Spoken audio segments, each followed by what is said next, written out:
Iran का strike plan बन गया है। Iran is going to do a strike because blockade will kill them, और 3 या 6 महीने बाद वो स्ट्राइक करने लायक भी नहीं रहेंगे, मतलब 1 नंबर 2 नंबर भी बंद हो जाएगा, ऐसी हालत हो जाएगी।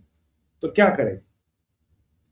ईरान का स्ट्राइक प्लान तीन तीन भागों में है। पहली बात, to take the conflict out of Europe. यहां भारत को भी सतर्क रहने की जरूरत है। To take the conflict out of Europe, जहां तक मिसाइल हमारे जाए, इतना विनाश करो कि ये मुल्क ट्रंप के बाद बोला भाई तू ब्लॉकेड हटा दे। ठीक है, ट्रंप ने दुनिया का मैक्सिमम ऑयल मार्केट अपने पास कैप्चर कर लिया। अभी चाइना तेल लेने नहीं आएगा, जब आएगा उसको भी जाना पड़ेगा। ठीक है, दूसरी बात, गल्फ का जितना भी ऑयल इंफ्रास्ट्रक्चर है, जितना भी ऑयल, जहां जहां ऑयल है, उसको हिट करो, उसको हिट हार्ड करो, इतना हिट करो कि गल्फ की ऐसी तैसी हो जाए, यानी कि गल्फ में तेल बचे नहीं। अब गल्फ का तेल नहीं बचेगा तो ईरान का क्या फायदा? भाई तेल की कीमतें ऊपर जाएंगी। ट्रंप आज ही टोंट मार रहा था, कह रहे, ये तो कह रहे थे आईआरजीसी वाले $350 प्रति ऑयल जाएगा, $90 के आसपास है। 350 तो आज तक नहीं गया, अब कब जाएगा? तो basically Trump is provoking them, जाके मिडिल ईस्ट का सारा तेल पानी पी। अगर इन बेवकूफों ने ये कर दिया, ट्रंप का मिड टर्म इम्पैक्ट हो गया नहीं हो, मिडिल ईस्ट परमानेंटली जाएगा, क्योंकि सारा तेल का market will move to America, और तेल बिकेगा आपको 120, 130, 140, and American will be minting money like it will be falling from the roofs. ऐसे इतना पैसा आएगा, और ये सारा काम ईरान करके देगा अमेरिका के लिए। और इन जहादियों को थोड़ा प्रवोक करके, इनकी थोड़ी चाबी भर के एग्जैक्टली ये करेंगे जो ट्रंप चाहे। तो अमेरिका का जो ट्रिलियंस ऑफ डॉलर्स का डेट है, वो कुछ सालों में सारा फ्लैट हो जाना। वेनेजुएला का तेल अपने पास, अल्बर्टा का तेल अपने पास अपना है ही, और तेल बिक रहा है 120, 130 का। वाह, fantastic, nothing like that. So this is what Americans kind of want to do. अब यहाँ पे एक बड़ा इंपॉर्टेंट एस्पेक्ट है। तो ये हमें दूसरा, तीसरा क्या करना है? तीसरा इनका प्लान है, पहला मैंने बोला जहां हमारे रॉकेट्स है out of middle east, middle east का सारा ऑयल इंफ्रा। तीसरा, ऑयल एंड गैस इंक्लूडेड। तीसरा है, अमेरिकन को आइडेंटिफाई करो, अमेरिकन की कंसेंट्रेशन कहां सबसे ज्यादा, and kill as many American you can. जो वो 5,000 ग्रेव उसने बना रखे हैं ना, 5,000, अब पता नहीं किसके काम आएंगे आने वाले फ्यूचर में। तो उसने बोला है भाई कि ये जितने अमेरिकन हैं जहां इनको मारो, kill as many American you can, और उसके बाद फिर जन्नत तो जाना ही, हमें कोई दिक्कत ही नहीं। अब हम बोलोगे सुमित भाई अमेरिकन को मारेंगे तो अमेरिका क्या करेगा? मैंने कहा खत्म कर देगा, पर इन्हें क्या फर्क पड़ता है? इस्लामिक कंट्रियां अफगानिस्तान बन के नहीं रहती, रवांडा बन के नहीं रहती, उन्हें क्या फर्क पड़ता है? नाइजीरिया बन के नहीं रहती। मतलब वर्स्ट एवर कंडीशंस में दे लिव। अफगानिस्तान में birth rate is 3.5, death rate is 13.5, it's a country of dying. तो अफगानिस्तान नहीं चल रहा, चलता रहेगा ऐसे लोग। तो जैसे अभी अफगानियों ने कहा कि भाई जब तक ये पैलेस्तीन लिबरेट नहीं होगा, तब तक हमारी जो आज़ादी है, हमारे इस्लामिक फर्ज पूरे नहीं होंगे। अब कहाँ अफगानिस्तान, कहाँ पैलेस्तीन, बताओ? क्योंकि इनको ताकत इसी चीज से मिलती है, they can not leave this. अब ये का प्लान है। अब उसके लिए अब ये अमेरिका के एयरक्राफ्ट कैरियर अटैक करेंगे, क्या करेंगे अमेरिका के। और वैसे भी एक इनके जनरल ने कहा था, एक अमेरिकन बेस पे अटैक करो, अमेरिकन को लाओ, $1-1 बिलियन में बेचेंगे। फिर एक ने कहा $30,000 प्रति अमेरिकन सोल्जर।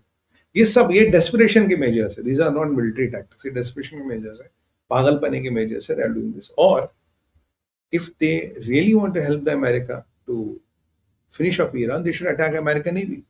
जिस दिन आपने अमेरिकन नेवी को अटैक कर लिया, पूरा अमेरिका ट्रंप के पीछे आ जाए। Navy is their pride, 4 million people work in navy. और जिस दिन आपने navy, then Trump health gates will really break loose, and that will be the end of Iran.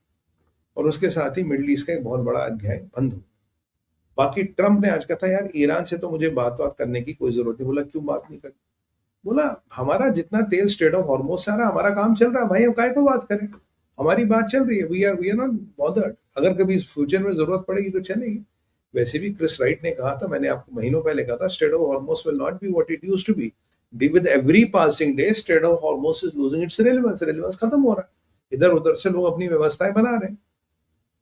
Balochistan, Balochistan में नुस्की डिस्ट्रिक्ट में आज ब्रास, ब्रास आप जानते हैं इस ऑर्गेनाइजेशन जो ये सारी संस्थाओं को कवर करती है, बीएलए, बीएलएफ इत्यादि, इन्होंने एक अटैक किया। अटैक करते ही 7 लोग ऑन द स्पॉट मर गए थे, करीब 17 से 30 लोग घायल बताए जा रहे थे।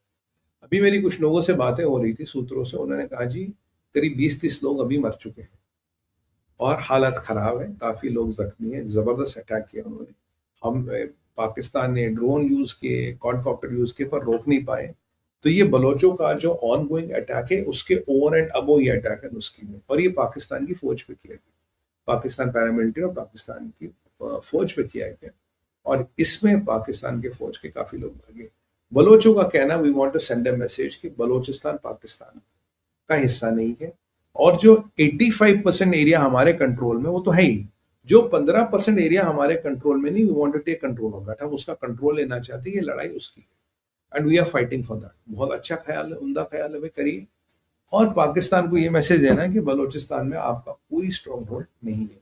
तो ये तो रही कहानी है बलोचिस्तान, आपको इंटरेस्टिंग लगी होगी। अब आपको दूसरी कहानी सुनाते हैं। तो यहाँ मरने वालों की संख्या बढ़ रही है, और as usual Mulla Munir is the Frankenstein of Pakistan. जब से आया पाकिस्तान के सिपाही कुत्ते बिल्ली की तरह मरे, वैसे कुत्ते बिल्ली की तरह सिपाही मतलब जनरल कर्नल थोड़ी ना मरते हैं, वो तो रावलपिंडी में बैठे। ये जब मुल्ला मुनीर बैठता है जीएचक्यू में, सामने 2 ब्लड प्रूफ शीशे लगवा रखे हैं सर। इवन जीएचक्यू में जब लोगों को खिताब करते तो 2 ब्लड प्रूफ शीशों के पीछे करता है। तो इसके बाप का कह जाता, मरेगा सिपाही मरेगा, गरीब घर से आता, मरने दो। जर्नल कर्नल तो डीएचए में रहते हैं, उनके तो कॉर्नर प्लाट होते हैं, कॉर्नर प्लाट।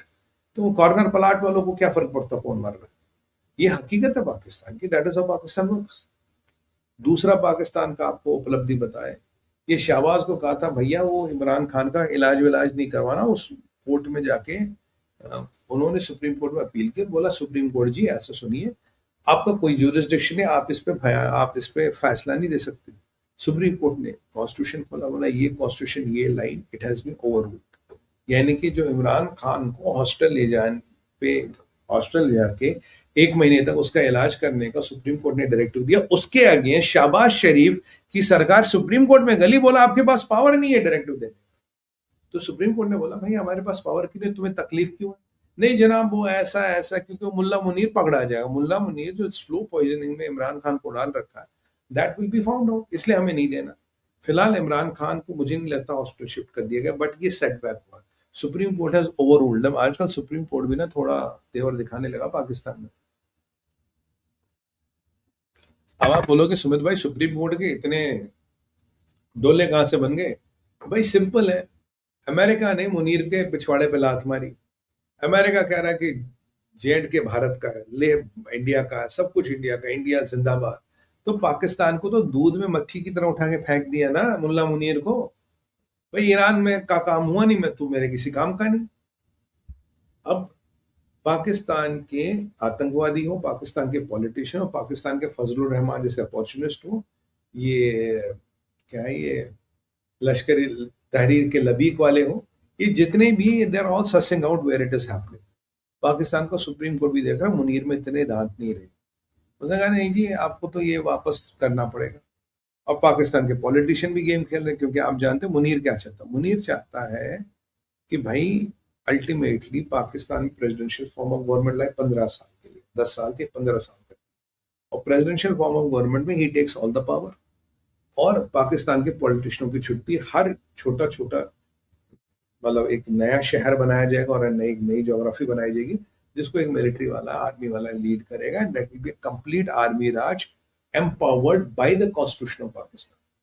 मतलब अपने मोबाइली बात है कि आप कह रहे हो कि भाई मेरा ताजमहल बना लो, जब ताजमहल बनाओ तो अपने हाथ खुद ही काट देना। तो पाकिस्तान के पॉलिटिशियन से ये कहा जा रहा भाई तो अपने हाथ काट के हमें दे दें, आगे हम चलाएंगे। और इसका इम्प्लीकेशन मुनीर तक ही नहीं है, अगर ये रूल बन गया, द प्रॉब्लम इज इसके बाद भी कोई ना कोई मिलिट्री वाला ही पाकिस्तान चलाता रहेगा, पाकिस्तान में पॉलिटिक्स खत्म। वैसे भी वो आप क्या नाम उसका, मोहसिन नकवी कह रहा था डेमोक्रेसी कंपैटिबल ही नहीं। भाई इस्लाम और डेमोक्रेसी तो चलती नहीं है, वुमेन महिलाओं का आधा वोट है, तो वहां तो कहते हैं इस्लाम में डेमोक्रेसी इलेक्शन का कोई प्रावधान ही नहीं है। तो ये कुछ इस्लामिक कंट्रियों में भी इलेक्शन होते हैं, but most of them if they don't have the wealth like Saudis, God gifted wealth, they end up like Pakistan and Afghanistan. तो उसमें तो कोई सोचना है ही नहीं। तो अल्टीमेटली ये भी उसी तरह पे चल गए। तो डेमोक्रेसी खत्म, इलेक्शन खत्म, वोटिंग खत्म, सब खत्म। अब कब ये तालिबान की तरह रूल निकाले कि बच्चों का स्कूल जाना बंद, और हाउस डोमेस्टिक वायलेंस का मतलब तब है जब तक हड्डी ना टूटे तब तक डोमेस्टिक वायलेंस नहीं है। तो ये रूल भी अब जल्दी आने वाला, तो यहाँ पाकिस्तान में बहुत बड़ा पॉलिटिकल क्वागमायर ये टर्म आने वाला है। पर do you think Munir is safe with America pulling his hands off him? No, America ने हाथ खींच लिया तो मियाँ की तबीयत कभी भी नासाज हो सकती